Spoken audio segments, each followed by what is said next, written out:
Hey everyone, this is Anitra Rice, um, life coach, educator, speaker,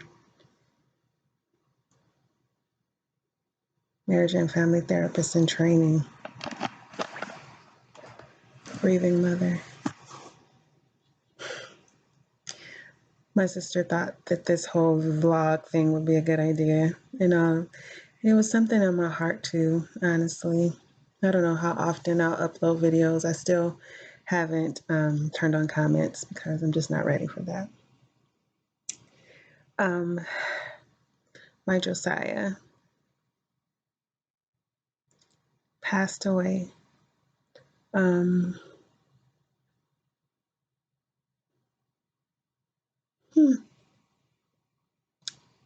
a month ago. It's been a month. Ah.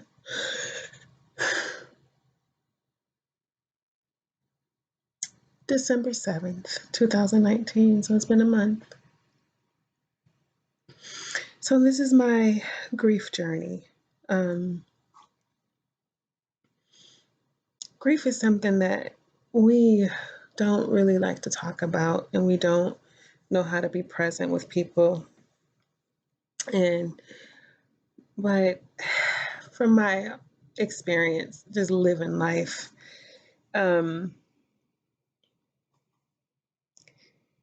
talking about those vulnerable places actually fosters connection with others who may feel like they're alone. And Josiah loves. He loves people, even from eternity. He loves people.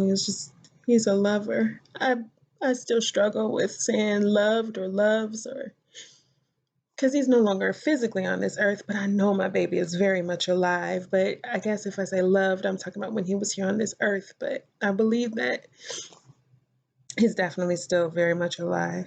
And I don't know what his new assignment is and what he's doing up there.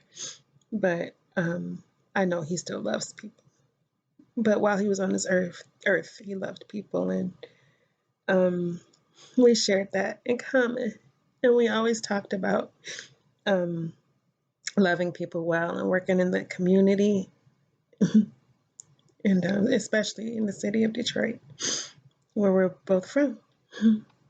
And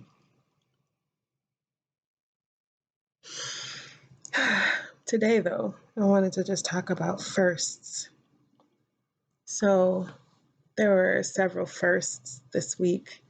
Sunday was the first day back to church, and it was really hard. It was a church that we had his funeral service at, and it's our home church, and it's terribly difficult. But my guys and I went, my other two sons and I went, and it was beautiful, and it was good. It was good. I wept several times, and it's okay. I weep in lots of places. I wept going to see my sister in Florida. I wept at the airport. I wept when I was at Disney World because everything reminded me of Josiah and my guys when they were little. And another first, I went to work back to work for the first time, and I wept. I wept in my classroom, and it's okay. It's okay. I cry every day, several times a day. There are things that help me though. I have videos. He sent me a video messaging app. There are different ones, but he sent me like a couple of videos, and then he sent me a video through another social media site, and I still have them in my inbox. And I listen to my baby, and it's so wonderful because then I'm like, he was here. He was here. And I still have all these texts from him and from us interacting, and my baby and I were really, really close. And he struggled with mental health. He, he died by suicide. And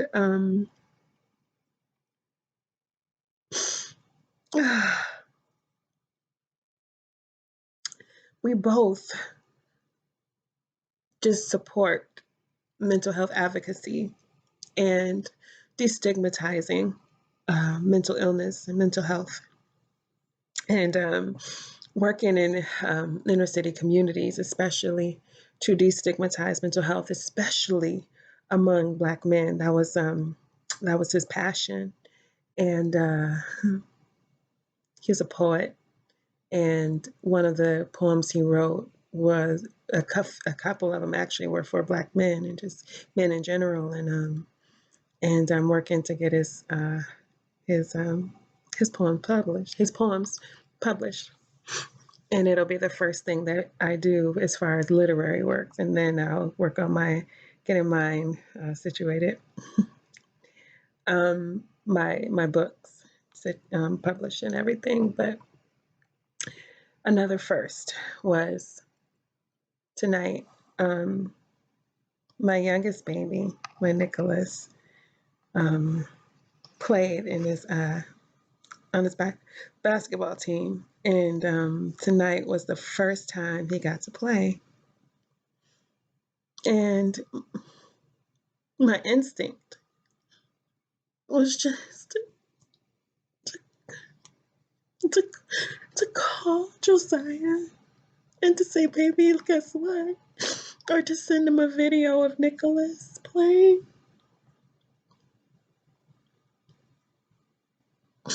And he would have just been so excited because he just loves his brothers.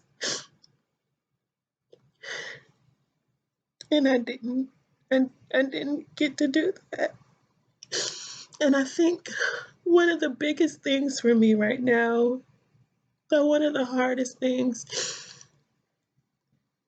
is that I'm single and there are no prospects, zero on the horizon. And I'm not even actually in a place to even entertain that, honestly.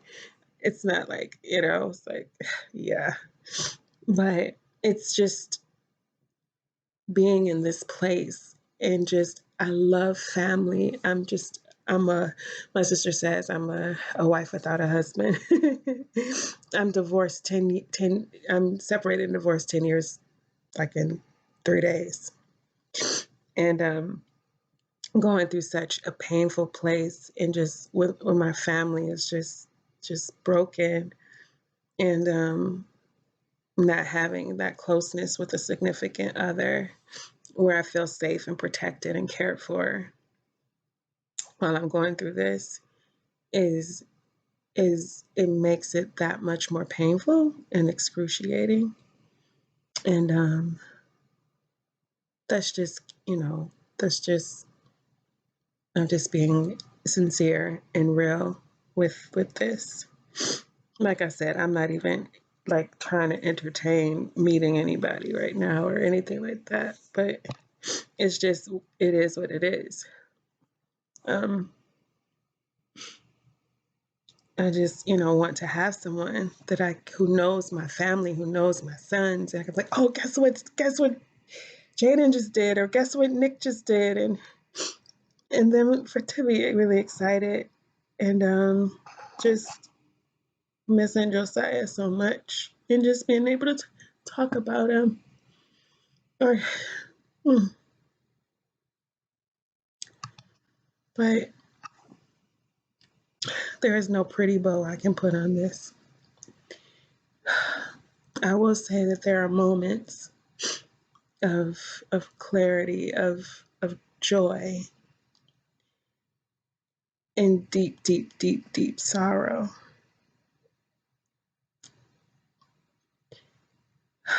I was just looking at our texts, and my baby and I had such a beautiful relationship.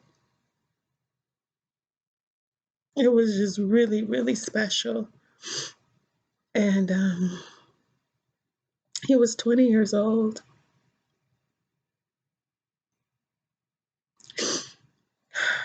And it was just a beautiful relationship we had. It was very supportive, and just spoke openly with each other. And it was just a safety there where I knew he knew how much I love him, and he felt it. And just looking through our just exchanges, he knew he was loved. He felt it. And that comforts me. It really, really comforts me. I miss him so much.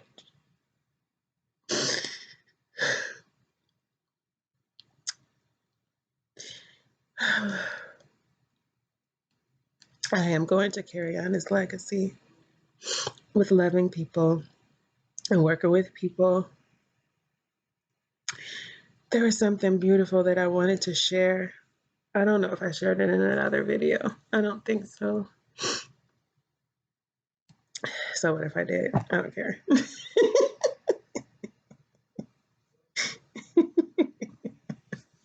Anyway.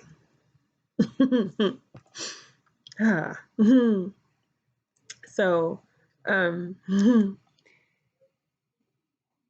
I was walking. I took a really nice walk when I was in Florida visiting my family. And um, it was it was a beautiful day. It was slightly overcast, but the sun had come out and it wasn't too much sun, because in Florida it'd have been like super hot if it was too much sun, but it wasn't. It was just right. And so I was walking and I was just, it felt good to be just outside. And um I remember just carrying the sadness and crying as I was walking, and just tears streaming down my face. And I heard a quiet voice within, which I know for myself is the Holy Spirit, and asked me, "What do you notice?"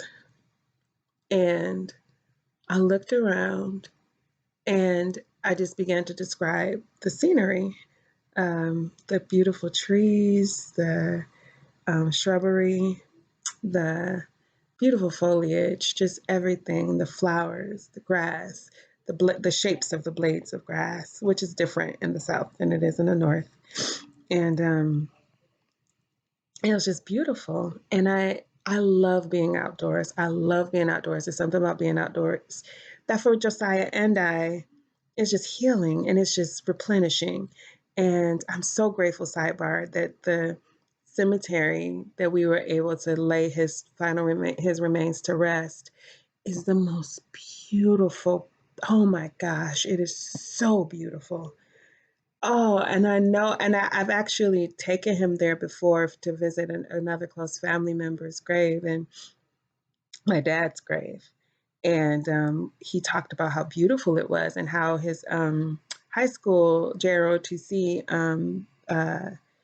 group had was able to perform there for Veterans Day, and he thought it was just a beautiful place. So when I was able, I almost thought that I wouldn't have been able to get him in that particular cemetery, but when I was, oh my gosh, I was just, it just blessed my heart because it's such a beautiful place. So every time I visit his, visit him there, it's his remains. I know he's not there, but still it feels good to be able to at least be close to his body. And when I'm able to visit him there, it's such beautiful surroundings that it feels good. But I was on this walk and I noticed these beautiful things around me, and I noticed them, and all of a sudden I just felt this joy inside of me. And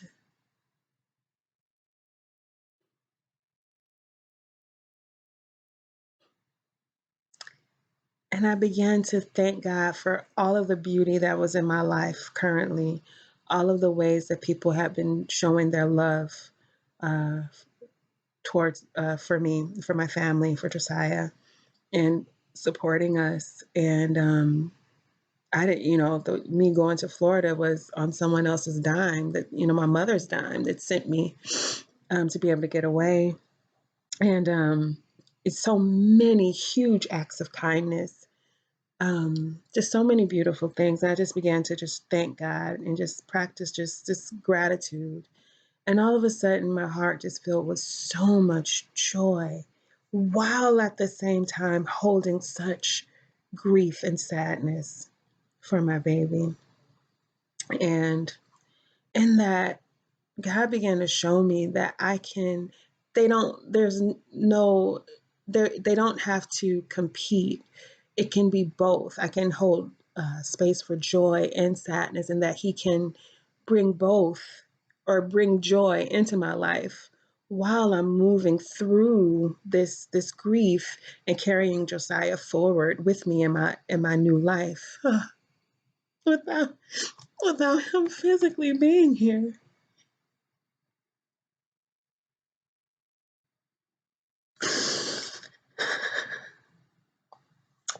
Today is January 9th, and it's been over a month.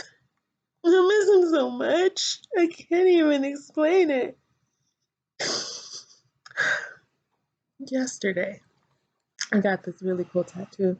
I don't want to show you all of that over there because my table is kind of messy. It has a ton of books on it because I love to read. But this is my tattoo. It's backwards. You can't. I don't know. Well, I guess you can kind of see it. If this is FOL, Josiah would sign his poems with FOL. It means fire of the Lord. And that's what Josiah means. Josiah means fire of the Lord and Jehovah's healing. And he would always put a line from the F all the way through the O and the L. And then right here, of course, I have a semicolon for suicide awareness. And blue is my baby's favorite color, which is why I'm rocking the blue nails. And then the blue there. And then fire, red. So that's that. I want to show you, for those of you who are still watching, my baby's obituary. He's so handsome. My baby.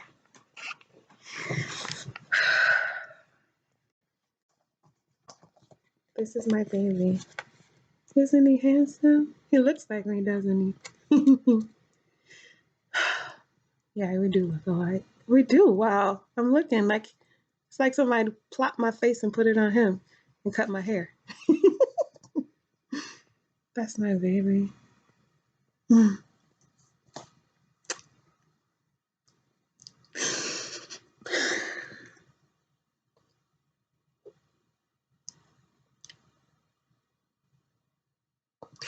At times I feel hopeful. I don't feel hopeful. I don't feel in despair. I feel lonely. I feel heartbroken. I feel sad and just grief stricken.